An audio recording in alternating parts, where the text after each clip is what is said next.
रोटी वाले की सफलता। गगन एक गरीब भिखारी था। वह रेलवे स्टेशन पर भीख मांगता था और जब भी बहुत भूख लगती तब गुरुद्वारा जाकर लंगर खाता। वह रोज ऐसा करता और अपना पेट भरता था। एक दिन उसने गुरुद्वारे में लोगों को रोटियां बनाते देखा और सोचा, मैं हमेशा यही खाना खाता हूँ, क्यों ना मैं भी रोटियां बना के सेवा करूँ। ऐसा सोच वह एक आदमी से पूछता है, जरा सुनिए, क्या मैं यहाँ रोटी बनाने में मदद कर सकता हूँ? हाँ हाँ, यहाँ पे कोई भी सेवा कर सकता है। गगन रोटियां बनाना शुरू करता है। उसकी बनाई रोटियां सबको बहुत पसंद आती हैं और वो बहुत तेजी से रोटियां बना देता है। अब हर रोज गगन भीख मांगना छोड़कर सेवा में लग जाता है। उसकी भक्ति और सेवा से सब बहुत खुश होते हैं। कई दिन बीत जाते हैं और गगन रोटियां बनाता रहता है।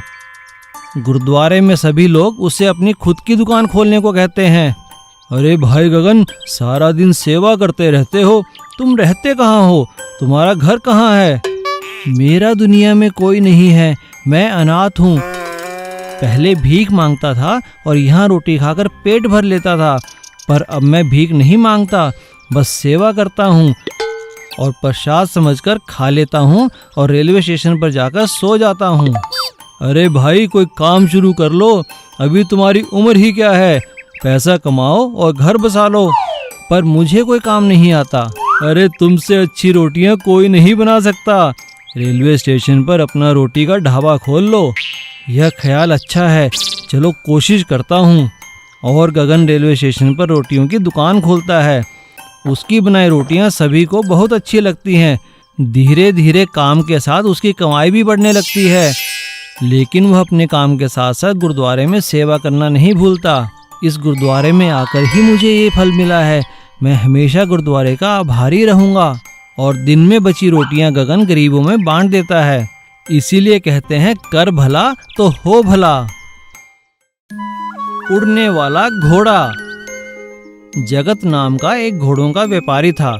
वह नगर नगर जाकर अपने घोड़ों का सौदा किया करता था। एक दिन उसे पता चला कि श्यामनगर के राजा को घोड़ों का बहुत शौक है, तो वह घोड़े लेकर वहां पहुंचा। अपने घोड़ों की योग्यता बताओ, यूं तो हमारे पास सैकड़ों घोड़े हैं, तुम्हारे घोड़ों में ऐसा क्या खास है जो हम उन्हें खरीदें? महाराज की जय हो।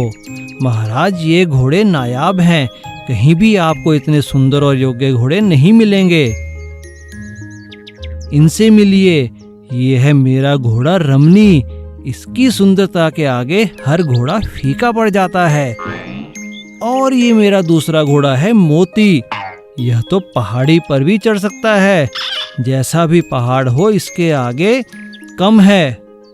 और महाराज, ये है मेरा तीसरा और सबसे खास घोड़ा हीरा। आप जानकर हैरान होंगे कि ये हवा से बातें करता है, हवा में उड़ना जानता है ये।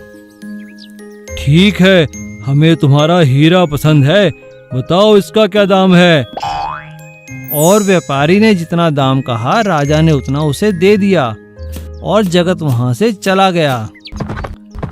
उसके जाने के बाद राजा अपने नए घोड़े को लेकर युद्ध में चले जाते हैं, पर वापस लौटते हुए बहुत थक जाने के कारण वह घोड़े को उड़ने के लिए कहते हैं, लेकिन घोड़ा नहीं उड़ता और राजा को बुरा लगता है। सेनापति, जाओ और व्यापारी को यहाँ लेकर आओ, हम उसे दंड देंगे क्योंकि उसने झूठ कहा था कि यह घोड़ा उड़ता है। व्यापारी को पकड़कर राजा के सामने पेश किया जाता है। महाराज, आपको कोई गलतफहमी हुई है। हवा से बातें करना तो एक मुहावरा है जिसका अर्थ होता है तेज भागना। मैंने तो यही मिसाल दी थी। झूठे हो तुम, हमें अनपढ़ समझते हो। धोखेबाज, आज दिन ढलने से पहले अगर ये घोड़ा ना उड़ा तो हम तुम्हें तलवार से उड़ा देंगे। व्यापारी बहुत डर गया और सोचने लगा। सोचते सोचते वह एक मंदिर की सीढ़ियों पर बैठा और रोने लगा। तभी एक जादूगर वहां अपना खेल दिखाकर आया। वह व्यापारी को जानता था। उसने उसकी परेशानी का कारण पूछा और व्यापारी ने अपने दोस्त जादूगर को सारी बात बता दी। दोस्त, व्यापार में बहुत संभल कर हर बात कहनी चाहिए, पर तुम चिंता छोड़ दो, मैं हूं ना। जादूगर ने घोड़े को जादुई पंख लगा दिए और फिर व्यापारी ने उड़ता हुआ घोड़ा राजा को देकर अपनी जान छुड़ाई। ये लीजिए महाराज, उड़ने वाला घोड़ा। इसीलिए कहते हैं पहले तोलो फिर बोलो। नाई का बेटा। बंदनपुर राज्य में एक पराग नाम का नाई था। वो बहुत ही गरीब था। एक पेड़ के नीचे आईना और कुर्सी रखकर जैसे तैसे काम चला पाता था। क्योंकि अब वह बूढ़ा हो चला था, इसीलिए चाहता था कि उसका बेटा विजय अब काम संभाले। लेकिन उसका बेटा सारा दिन बस निशानेबाजी करता रहता। जिस पेड़ के नीचे नाई बैठता वो उसी पेड़ पर कभी कैंची से तो कभी पत्थरों से निशाना लगाता। उसका निशाना देख सभी उसकी तारीफ करते। एक दिन पराग अपने ग्राहक की दाढ़ी बना रहा था और विजय निशाना लगाने में मस्त था। अरे पराग बेटा, तुम तो बहुत अच्छा निशाना लगाते हो। अरे सिपाही जी, मैं तो इसे कई बार समझा चुका हूँ। अब ये सब छोड़ मेरा हाथ बटा। पर ये मानता ही नहीं और सारा दिन निशाना ही लगाता रहता है। लेकिन निशाना लगाने से रोटी नहीं मिलती। हम नाई हैं, काम करेगा तभी रोटी मिलेगी। अरे नहीं पराग, अपने बेटे को नालायक मत समझो। मेरी मानो तो इसे महल में होने वाली प्रतियोगिता में भाग लेने के लिए भेजो। जो भी अच्छा निशाना लगाएगा राजा उसे अपनी सेना में स्थान देंगे। अरे नहीं भाई, मुझे ऐसा कुछ नहीं करना। हम तो बस नाई ही ठीक हैं। उनकी बातें विजय सुन लेता है और निराश होकर नदी किनारे बैठ जाता है। लेकिन कुछ देर सोचने के बाद खुद को संभालता है और एक तीर तैयार कर अगले दिन प्रतियोगिता के लिए चला जाता है। आज मैं सबको दिखा दूंगा कि मैं ही सर्वश्रेष्ठ तीरंदाज हूँ और राजा मुझे अपनी सेना में अवश्य रखेंगे। और प्रतियोगिता में सभी के मुकाबले राजा को विजय की तीरंदाजी सबसे अच्छी पसंद आई। उसके सारे तीर निशाने पे लगे। वाह विजय, तुम्हारी तीरंदाजी से मैं बहुत खुश हूँ और तुम्हें अपनी सेना में स्थान देता हूँ। तुम्हें प्रशिक्षित करके राज्य का सेनापति बनाऊंगा। धन्यवाद महाराज। और पराग ये खबर सुनकर अपने बेटे को गले से लगा लेता है और कहता है, अरे बेटा, मैं तो तुम्हें नालायक समझता था, लेकिन तुमने तो हमारे खानदान का नाम रोशन कर दिया। इसीलिए कहते हैं प्रयास करने से ही सफलता हासिल होती है। सोने का घर।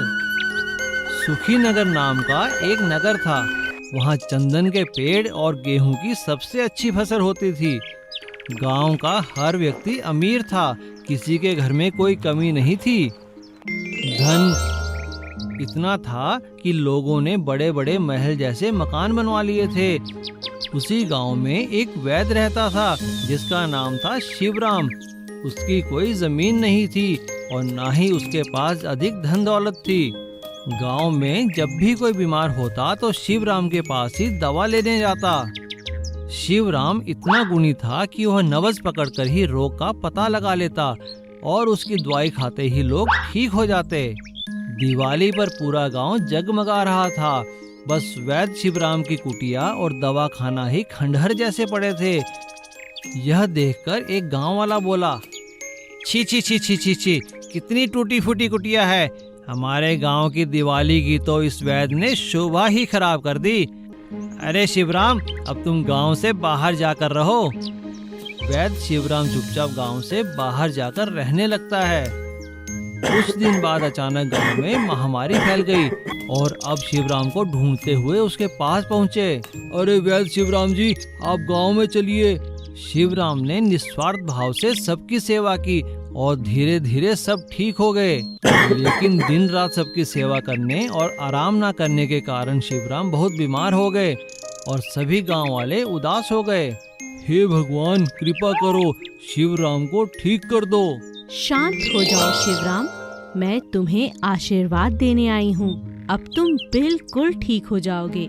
जाओ और आज से उसी झोपड़ी में जाकर रहो जहाँ तुम गांव में पहले रहा करते थे। हाँ, देवी माँ ठीक कहती है। हमने तुम्हारे साथ बहुत गलत किया, हमें माफ कर दो। चलो अपने घर वापस चलो।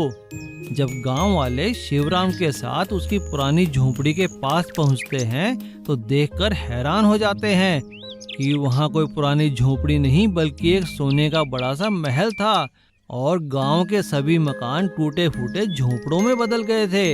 यह देखकर गांव वाले हैरान हो गए। अच्छा हुआ देवी माँ ने हमें हमारे किए का दंड दे दिया। यह देखकर शिवराम दुखी हो जाता है। देवी माँ, आप कृपया करके इन्हें माफ कर दीजिए, इन्हें अपनी गलती का एहसास हो चुका है। ठीक है, जैसी तुम्हारी इच्छा। और शिवराम की प्रार्थना सुन देवी माँ ने सबको माफ कर दिया और शिवराम के महल के साथ साथ ही सबके पुराने घर वापस लौट आए और सभी गांव वाले फिर खुशी खुशी रहने लगे। इसीलिए कहते हैं हमें आपस में मिलजुल कर रहना चाहिए। Please subscribe.